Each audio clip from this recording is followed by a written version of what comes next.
Bem-vindos a mais um episódio do Evangelho Raciocinado. Gratidão por nos assistir. Se você ainda não conhece o nosso trabalho, siga a nossa página no Instagram.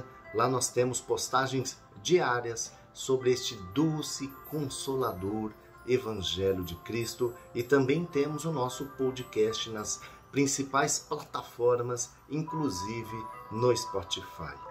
E se inscreva em nosso canal, isso é muito importante e valioso. Deixe o seu like se você gostar deste vídeo e compartilhe. Compartilhe, pois talvez você poderá estar ajudando alguma pessoa que realmente precisa de uma mensagem de encorajamento, de conforto, de consolo. Você pode ser um instrumento de Deus para estender a mão a um irmão que está em uma situação de muita aflição. E o nosso mundo está cheio de pessoas aflitas, pessoas que precisam de uma mensagem de paz, de esperança, de força. E o episódio de hoje é justamente esse: as aflições do mundo e o Evangelho Consolador. Vivemos em um mundo de aflições, em um mundo de muitos sofrimentos. Todos os anos nós temos as catástrofes naturais, né? Temos terremotos, temos furacões, temos tsunamis, tempestades que destroem tudo, né? o que vê pela frente. Temos fenômenos que realmente causam uma destruição, inclusive às vezes levando milhares de pessoas a óbito. Realmente é a natureza buscando um reequilíbrio da destruição humana. Nós que ainda não aprendemos a conviver com a natureza de uma forma harmoniosa, de muito amor, ainda destruímos, desmatamos, né? Degradamos a natureza e a natureza nos cobra equilíbrio. E de vez em quando temos estes fenômenos que trazem muitas e muitas dores, acabam com famílias, porque levam muitas pessoas à morte, como também destroem tudo destas pessoas. Vemos isso constantemente, por exemplo, em furacões, né, nos Estados Unidos, terremotos em vários países da Ásia. Então é a natureza nos cobrando, né, o equilíbrio. São sofrimentos. Temos também as pandemias. Estamos vivendo uma pandemia. Cientistas dizem que a humanidade terá que conviver com diversas pandemias ao longo do tempo. Teremos que nos preparar e nos acostumar com as pandemias. E a pandemia nos mostra o quanto somos conectados um ao outro. Veja esta pandemia do coronavírus que surgiu na China, né, entre poucas pessoas, e olhe a dimensão que isto tomou. Está no mundo inteiro causando milhões de mortes. Milhões de famílias que perderam um ente amado, causando dor, causando sofrimento. Temos também constantemente acidentes coletivos que nos impressionam.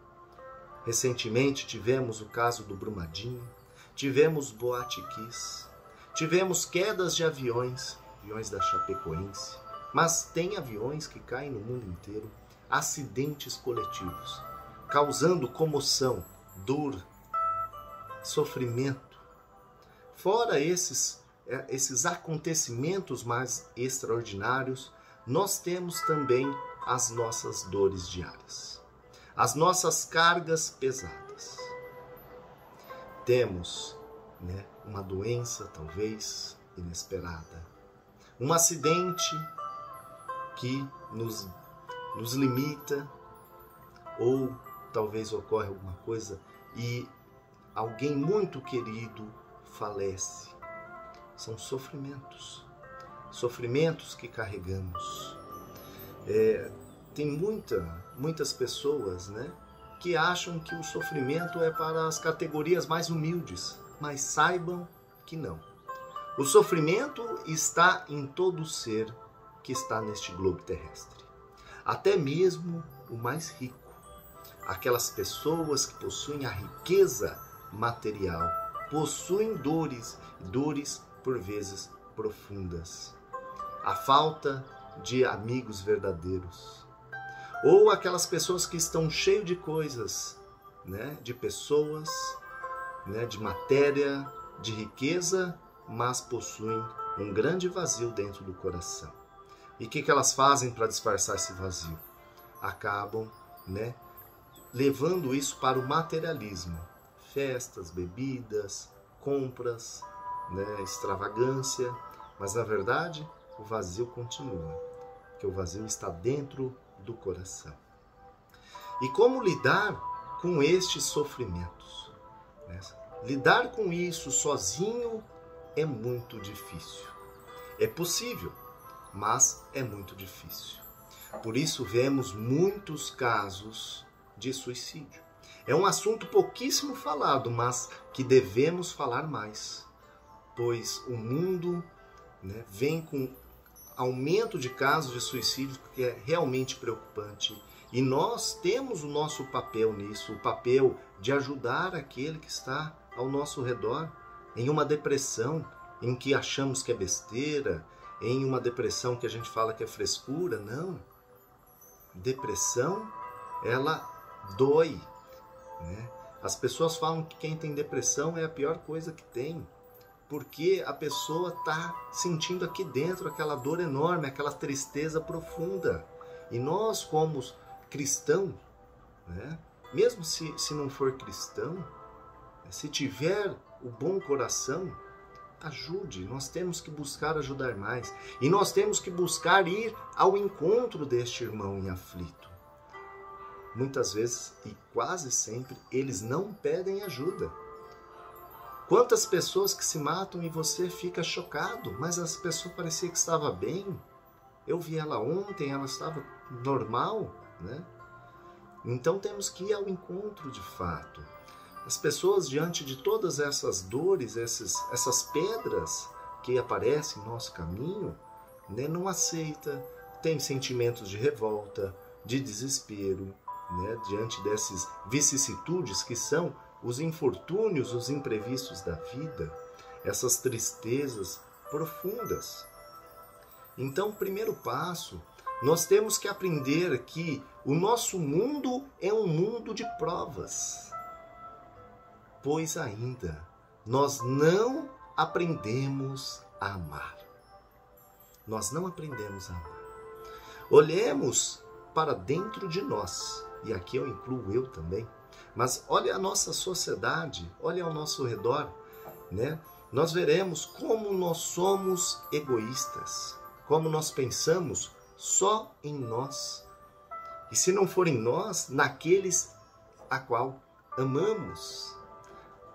A nossa família, os amigos mais chegados, nós fazemos tudo buscando o benefício deles e não o benefício coletivo, né? O amor. Esses dias, né, há alguns anos, tivemos a greve dos caminhoneiros. Não sei se vocês se recordam, mas virou uma loucura. Todos correndo para postos de combustíveis, até mesmo aqueles que não precisavam abastecer os seus veículos foram. Né? Às vezes deixando aqueles que precisavam sem gasolina, sem combustível. Foram aqueles, e eram muitos, que furavam filas com os seus galões. Puro egoísmo, porque ele acha que ele é mais importante do que aqueles que estão na fila. Fora isso, as pessoas foram desesperadas ao supermercado estocar comida, tirando do prato de alguém que precisava, pois faltou, né? Ou quase faltou alimentos. Em alguns lugares chegaram a faltar. E aí olhamos agora esta pandemia. Esta pandemia, ela escancarou o egoísmo da nossa sociedade. Não só aqui no Brasil, mas como no mundo. Mas no Brasil estamos acompanhando e vemos com mais evidência este sentimento egoísta. Né? Vemos o caso da médica no Rio de Janeiro, que ficou em plantão, né, trabalhando arduamente no combate do coronavírus e não conseguia dormir porque os seus vizinhos queriam festejar, com um som altíssimo, né? Do lado, né, do quartel aí dos bombeiros, não sei se é assim que fala quartel, mas veja o tamanho do egoísmo destas pessoas que não estavam nem aí para a vizinhança, nem aí para quem queriam descansar. Como temos visto vários jovens nem aí para o vírus em levar para casa. O que vale é eu curtir, o que vale é eu ir para a balada, para o barzinho, né? Então, se eu levar o vírus para o meu pai, para minha mãe, isso não vai acontecer não. É mais importante eu me divertir, né? Olha só o pensar do eu, né? Quantas pessoas hoje não dormem com a consciência pesada de ter levado o vírus para dentro de casa por negligência, não é por trabalho, não, negligência, e que contaminou alguém que veio a falecer. Muitas pessoas vivem com esse, ou viverão com esse remorso. Então, a pandemia nos trouxe, nos escancarou, fora as pessoas que também foram ao mercado logo no início, filas e filas, comprar coisas que nem precisavam, tirando de novo, né, daqueles que precisavam. Pessoas que compraram todos os papéis higiênicos, né, do mercado. Isso ocorreu demais. Então, realmente, é o egoísmo humano. Olhamos também o nosso trânsito caótico. As pessoas acham que o tempo delas, né, o tempo é mais precioso que do outro. Por isso eu furo o sinal, por isso eu entro na frente, né? Às vezes falta a educação em deixar o outro passar quando dá seta. É o egoísmo humano, né? Furo um sinal, né? Xingo o outro, né? O meu tempo é mais precioso que o outro. O que é isso? Isso é o egoísmo humano. Também somos muito orgulhosos, vaidosos. Quantas e quantas brigas não ocorrem por ego ferido? Uma pessoa que é ofendida e ainda não faz o raciocínio, mas realmente aquela ofensa faz sentido para mim, né? Me xingou, me ofendeu a minha honra, a minha pessoa. Se aquilo não faz sentido, o que muda? Não, mexeu comigo, né? E saem brigas e brigas que podem causar até mesmo a morte. Então, somos egoístas, somos orgulhosos, né? Temos a nossa vaidade e acabamos, né, plantando isto. Esses são os nossos sentimentos, né? Nós vivemos num mundo tão árduo, né? Por isso nós vivemos nesse mundo tão árduo. E plantamos as sementes que nos gerarão as dificuldades no futuro, as dificuldades no amanhã. E aí vem a vida, porque a vida é uma escola. E diante das leis divinas começamos a entender que nada passa impune para Deus. Nós vivemos conectados uns aos outros e somos regidos por uma lei divina chamada causa e efeito, ou ação e reação.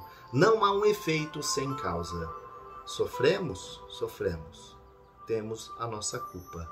Alguma coisa nós fizemos, de fato, para estarmos sofrendo. Tivemos escolhas mal sucedidas. Tomamos caminhos equivocados. E aí nós sofremos. Mas lembremos que tudo há um propósito.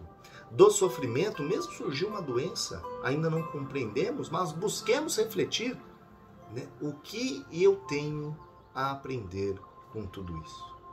Será que eu tenho que aprender que a vida é um sopro? Será que eu tenho que aprender que eu não estou no comando e no controle de tudo? Que obedecemos ali aos comandos divinos?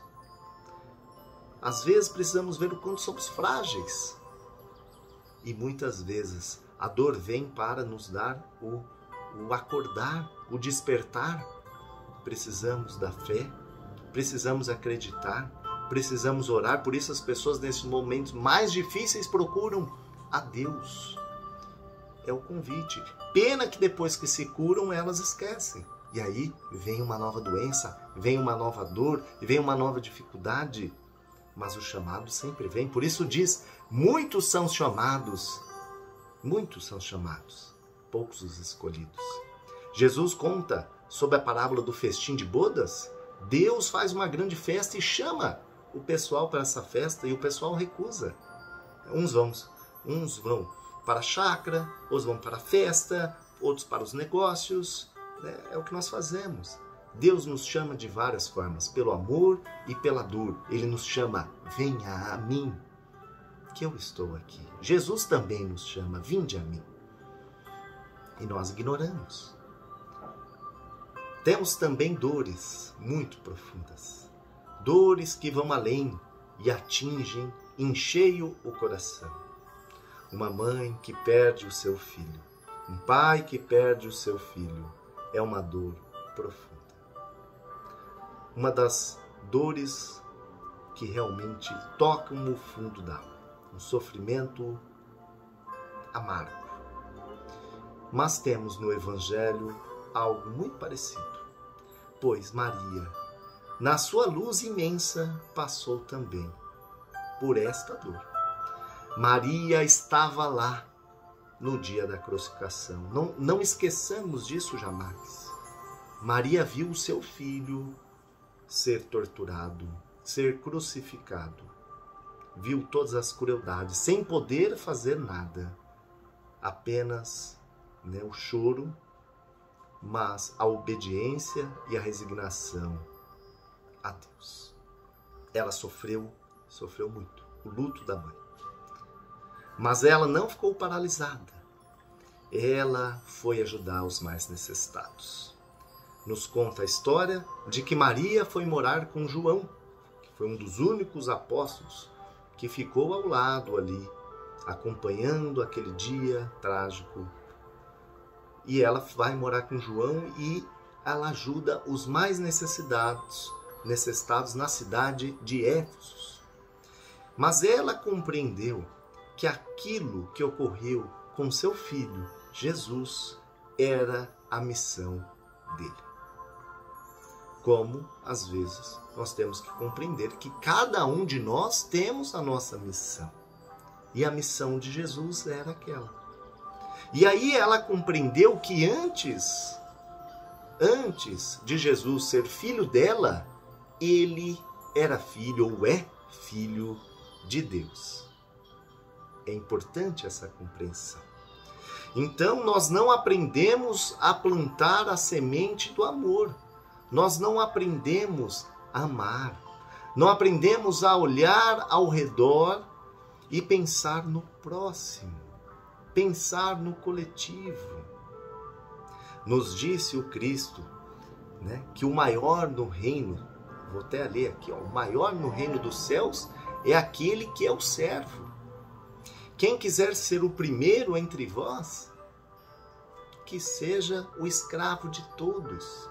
E mais adiante ele diz assim, o filho do homem não veio para ser servido, mas para servir e resgatar a muitos pela sua vida. Ele deu a sua vida em resgate de muitos. Ou seja, Jesus nunca pensou nele em primeiro lugar. Ele sempre pensou nos outros. Poderia o mestre amado ter ensinado algumas partes da doutrina? A hora que ele visse que realmente as coisas iriam complicar, ele poderia falar, olha, eu vou seguir a minha vida, eu vou casar, vou ter filhos, eu vou passar por esses sofrimentos, ou vou me importar com o sofrimento dos outros, que é o que hoje nós egoístas fazemos. Ele não, renunciou à própria vida e viveu em prol do outro. Ele foi ao encontro dos aflitos, ele realizou cura, ele levou a palavra que conforta a alma e ele nos deixou os seus ensinos, que vieram os evangelistas e materializaram aquilo. Então, lembremos, a cura, também temos o poder de realizar a cura quando movidos pela fé sincera, mas Jesus nos deixou o guia, nos deixou o Evangelho, que é consolador, que está em nosso alcance. Podemos ler todos os dias, sentir todos os dias a mensagem do Cristo. Então o Evangelho é aquele que consola todos os aflitos do mundo. E todos nós temos as nossas aflições. E Jesus passou por todas as provas, todas as árduas provas, Jesus passou. Por isso que, ao meu ver, Jesus, ele é o Consolador personificado, porque ele conheceu a fundo a dor de todos. Ele passou também pelas mais duras dores. Hoje, quase todos nós, quando nascemos em um hospital, nascemos com assistência médica. Jesus não. Jesus nasceu numa manjedoura, entre os animais, na maior simplicidade possível. Poderia Cristo ter escolhido outra família, né? Uma família de reis, né? De pessoas que possuem a riqueza material. Cristo não quis. Eu quero nascer em uma família humilde. Nasceu em uma manjedoura. Logo que ele nasceu, né, recém-nascido, Jesus foi perseguido por Herodes. Criancinha, bebê, já era perseguido. Né? José, teve que pegar Jesus, Maria e fugir, pois Herodes perseguia. E ele mandou matar todas as crianças da região que tinham a idade aproximada de Jesus, pois os reis magos comentaram que tinha nascido um novo rei. O Messias veio. E aí Herodes, em uma perseguição, para mantê-lo no poder, mandou matar centenas de crianças. Então Jesus mal nasceu, já era perseguido. Né? Ele cresceu em uma casa simples, preferiu estar ali naquela família, aprendendo com o pai o trabalho honesto da carpintaria. Trabalho honesto. Trabalhou com José, levou alegria para casa.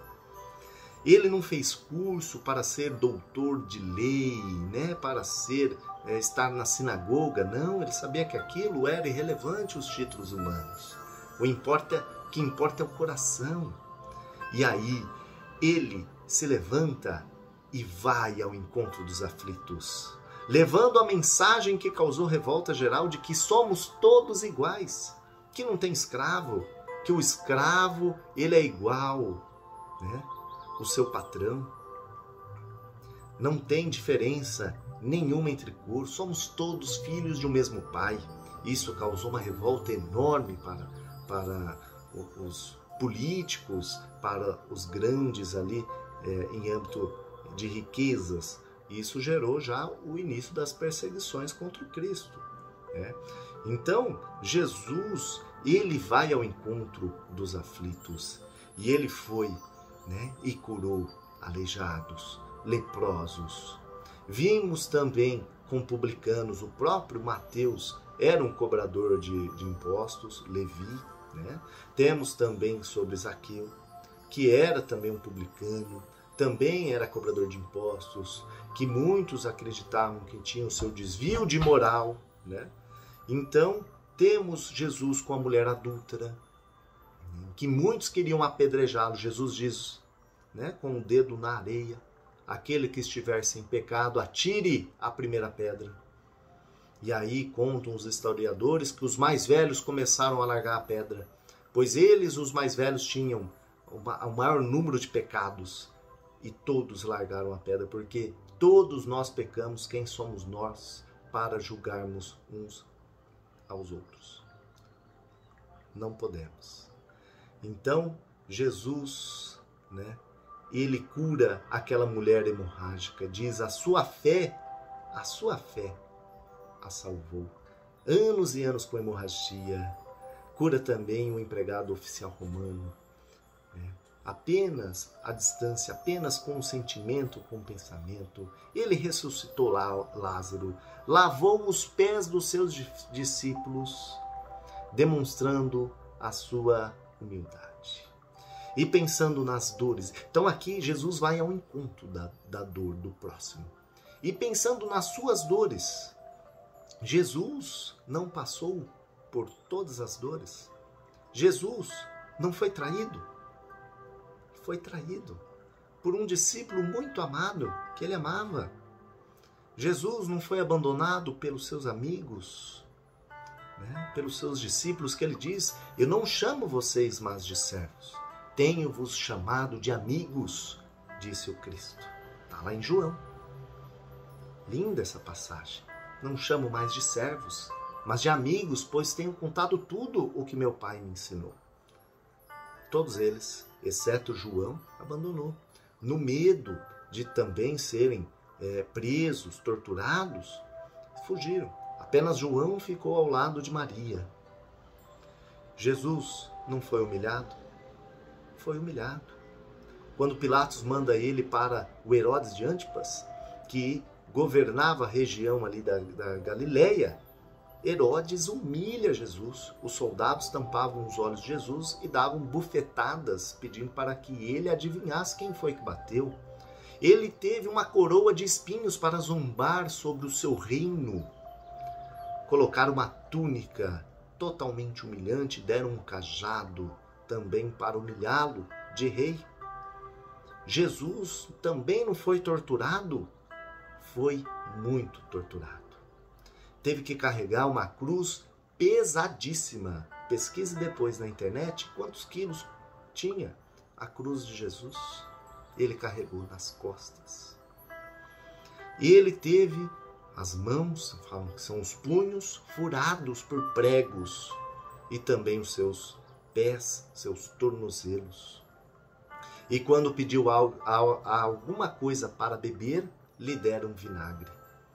E ainda quando já estava quase morrendo, Longinos, o soldado romano, lhe enfia a lança em seu peito. Então Jesus foi torturado? Também foi torturado. E o que ele fez após tudo isso? Uma das suas últimas palavras, suplicou perdão aos algozes. Aqueles que o feriram, ele disse para o Pai, perdoa-lhes. Eles não sabem o que fazem. Então Jesus, ele conheceu a mais profunda dor, ele foi ao encontro da dor do próximo e ele passou pelas mais duras dores. Por isso, ele tem a propriedade para ser o consolador dos aflitos. Antes eu não entendia, nossa, mas como Jesus, como Deus deixou que isso acontecesse com Jesus? Ele veio para ser o consolador do mundo. Passou por tudo isso para sentir, porque realmente quando alguém sofre, passa por uma situação, a gente vai prestar o nosso consolo, mas nós não passamos por isso, é difícil consolar. Nós não entendemos a dor daquela pessoa. Não entendemos. Podemos ajudar, devemos ajudar, mas nós não podemos falar, olha, eu sei o que você está passando. Jesus sabe. Ele vai olhar nos seus olhos e vai dizer, eu sei, meu filho. Eu sei o que você está passando, a sua aflição. E por isso, ele nos fala no seu evangelho consolador. Vinde a mim. Vinde a mim, que foi o episódio anterior, se você não assistiu, assista, mas ele diz, vinde a mim, vós que estáis aflitos e sobrecarregados, que eu, Cristo, vos aliviarei. Tomai sobre vós o meu jugo e aprendei comigo, que sou brando e humilde de coração. Pois suave é o meu jugo, e leve o meu fardo, porque Jesus só nos pediu para amarmos. E ele fala lá em João, tem lá em João. Amai uns aos outros, como eu vos amei. Este é o mandamento de Cristo. Então, qual que é o consolo? Como nos consolar diante de tantas aflições? O Evangelho. O Evangelho, os ensinos do Cristo, o seu exemplo vivo, as suas promessas e, além da prática, irmos até Jesus. Porque tem muitos aflitos que não procuram ir. Ficam presos na sua aflição. Mas Jesus, naquela inesquecível Sermão do Monte, nos disse, bem-aventurados os aflitos, pois serão consolados. E quem são estes aflitos que serão consolados? São todos os aflitos? Também não. Infelizmente não. são os aflitos que buscam aceitar a dor com compreensão, sem perder a fé, a esperança, a resignação, buscando a Deus. Eles já são consolados quando eles adotam essa atitude mental aqui, não é nem no plano espiritual. Aqui mesmo eles são consolados. Os anjos do Senhor nos consolam, nos traz a força, a esperança, a coragem de seguir adiante, mas para isso precisamos estar conectados com eles.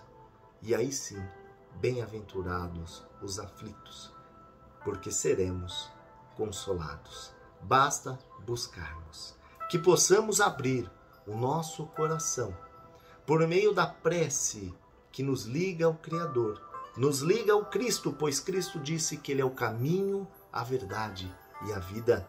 Ninguém chega ao Pai senão por meio de mim, nos disse o Cristo. Então oremos com muito amor a Jesus para aceitar o seu consolo. Sem isso, sofreremos e é muito difícil a caminhada. Com Jesus tudo fica mais fácil. Gratidão, meus amigos, por mais um episódio do nosso canal. Se você gostou, deixe o seu like e compartilhe. Ajude essa mensagem chegar àquele que precisa. E eu tenho certeza que tem muita gente que precisa. Que a paz de Cristo esteja com você.